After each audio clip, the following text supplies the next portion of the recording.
Welcome back and good morning to our media panel, media commentator Brian Edwards and listener columnist Bill Ralston. Good morning, gentlemen. Morning.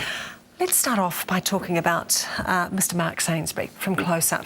An interesting column written by John Drinnan last week which said, and I'll pull a couple of quotes out of here, Mark Sainsbury's days presenting Close Up look numbered and he should be preparing for the worst, sources say.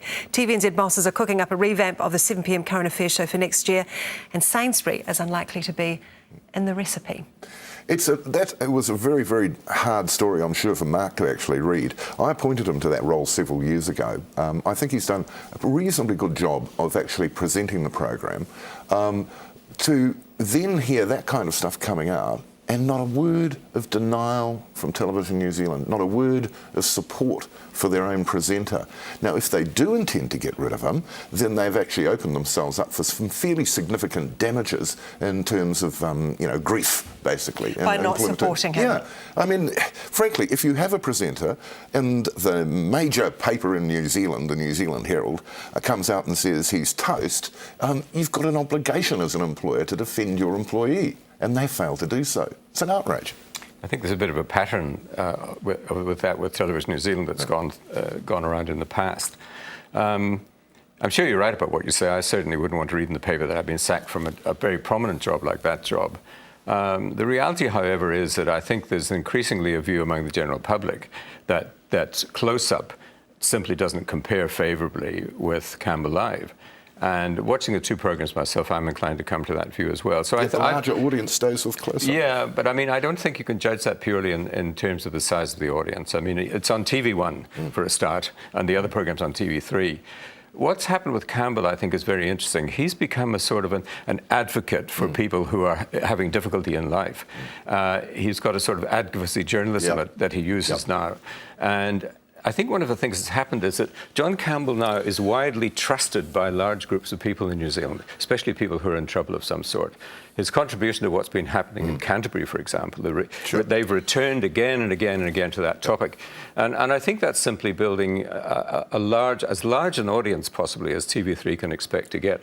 So I think this is inevitable. I entirely agree with you that it's been very badly handled. One of the problems, I think, Rachel, is that the Close-Up format is really the old home show format, and it hasn't changed in many, many years. Now, I do think there are probably Fruit Loops loose in TVNZ management who are saying, well, let's run a completely different style of program at 7 o'clock, and that's what they may well do next year, some kind of light entertainment show that masquerading as current affairs. Mark certainly wouldn't be the man for that, which probably explains why they've been talking about Pippa Wetzel coming into front of the show. Now, Pippa is a very good newsreader and was good in the magazine format on Breakfast, but she is not a standard current affairs interview. No, I can't see that working, but you have to ask the question whether TVNZ wants something that you would call current affairs in that slot at all, whether they're really interested in current affairs at all. No. I mean, I've come back again and again, and so have you, to this point, that we're on early in the morning because we're a current affairs style programme. But TVNZ's management has always distrusted and even loathed the news and current affairs division. And what we're seeing over the last year or two is just a slow dismantling of it. We have to talk about the possibility of Paul Henry, don't we, really? Because things are obviously getting worse and worse for him in Australia. Well, if he's a loser in Australia, why would he be an automatic success back here in New Zealand again? Because New Zealanders know him. I don't agree. I don't agree with you there, Bill. I think his ability to draw an audience is huge. It may be an audience consisting of people who love him and people who hate him, but it nonetheless is a powerful draw card. He'd be a very polarising figure. Very polarising, but polarising in terms of audience and ratings is good, isn't it? Really? What do you see of the future then? I think it's intriguing how you say that you're not sure that TVNZ is really that interested in a nightly current affairs show. No, do you think it's a dying format? I think Close-Up is suffering simply because it has lacked strong production control. It hasn't done the kind of stories, the story mix is wrong, that it just isn't gelling as it should be. And the new CEO has placed considerable emphasis on the commercialisation of things. Considerable emphasis, and I think that's going to... I would say that what you could call current affairs, it's not really been my view that either Close-Up or Campbell Live were entirely current affairs programs. They're not what I mean by a current affairs program, but I think they will eventually both disappear. Well, I think Close Up will next year. Where do you find, say, a format then for something like memorable interviews recently, say, on Campbell Live would be Maxina King? Yeah. That was extraordinary. Where does that go? That goes into the Sunday night slot or the 60-minute style program. Okay. You know, I think the public appetite for that kind of material is big when the event happens, but in New Zealand, trying to cover a whole half hour, 5 nights of the week, pretty hard. And expensive. And expensive. Crucially. Interesting scenario this week with, you may or may not have been following, with the issue of suppression on the last 3 charges that Ewen Macdonald was facing. You did a lot on that. We did. It was an interesting Wednesday night, certainly, for TV3, and none of the print journalists followed it. TVNZ broke it that suppression had lifted, which was and wasn't quite accurate. It was determined that suppression had lapsed, right, and that Ewen Macdonald was in court on the Tuesday, and everyone thought that the suppression had been carried over, and we couldn't get hold of the judge. So it was an interesting night. But essentially what our lawyer decided was that suppression had lapsed as opposed to being lifted, and that allowed us to report on that and report those charges. But social media was extraordinary because journalists were all like headless chickens. And then Tim Murphy came out, and quite rightly so, from the Herald, and said, this is why we need an online password-protected scenario where we can go on and check, as in the media, what suppression orders have been lifted and what is still in place. It just stops those. Well, it's going to become increasingly difficult to suppress anything with the social media, isn't it? I mean, that's going to become virtually impossible.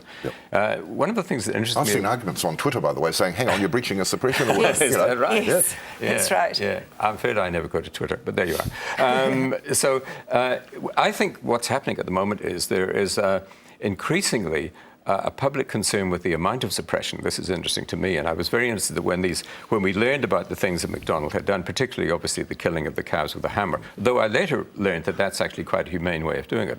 But when we learned that, you really had to ask yourself, why was the jury not allowed to hear that? That seems kind of strange, because it was okay to introduce all the other things he'd done harmful to the guys. Why could this not come in as well? I think actually they introduced those other elements and they were allowed into the trial, and particularly we're talking about how he was hunting at night. And I think that may have been to do with the fact that, you know, Scott Guy had been murdered in the dark. They said it would be prejudicial and it didn't directly relate to the Scott Guy murder, but I'm sure that showed a consistent pattern of behaviour. Absolutely. And remember, he said, "I'm not a psycho." Yes. Well, I'm sorry. If you'd added those offences in as well, there would be pretty strong evidence that he could well have been that kind of psycho. See, the evidence that the jury had was prejudicial, obviously. I mean, you bring in the stuff that he burnt the house down, he graffitied the other building and so on, all the terrible things that he'd done. And obviously the jury is going to be prejudiced. And it seems to me, in a sense, the jury ought to be prejudiced when it learns these things. So here are some much more serious things, in a sense, that he's done. And why they can't be told that is really largely beyond me. We do have to move on now to Olympics. Have you been glued? Oh, absolutely. Oh, yes. Yeah, I mean, I think the Olympics is paying off in broadcasting terms for the first time because Sky can run 8 channels of it, and you've also got Prime with its highlights packages and everything else.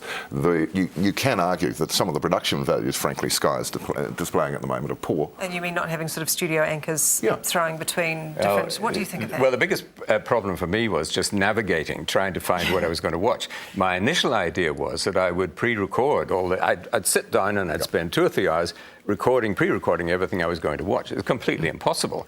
So I ended up just grazing. I just went click, click, click, click, click at any given time. The other thing I suffered from was guilt. I suffered from guilt at watching television in the middle of the day. Do you remember when you used to go to the cinema during the day and you'd come out into the light and you'd feel quite guilty? I felt that. But it has been absolutely wonderful. Weightlifting has been the big thing for me. I just totally love that. Marvellous sport. The dreariest sport, I think, is judo. Judo is just... How can you have a sport where 2 people hang on to one another's... I don't know what they look like, coats, until one of them falls down. Is that a sport, really? I mean, that's ridiculous. The biggest winner of the Olympics, I think, is Prime Television at the moment, because its evening audiences, the primetime audiences doubled.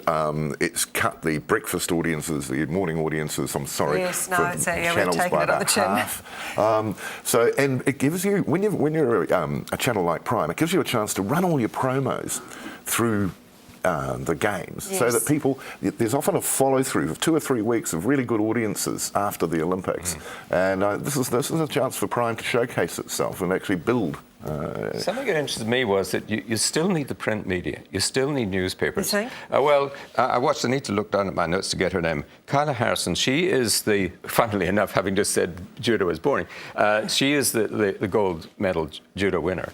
And she is this woman who was sexually abused by her first coach and then later had to have another coach. And she just won gold.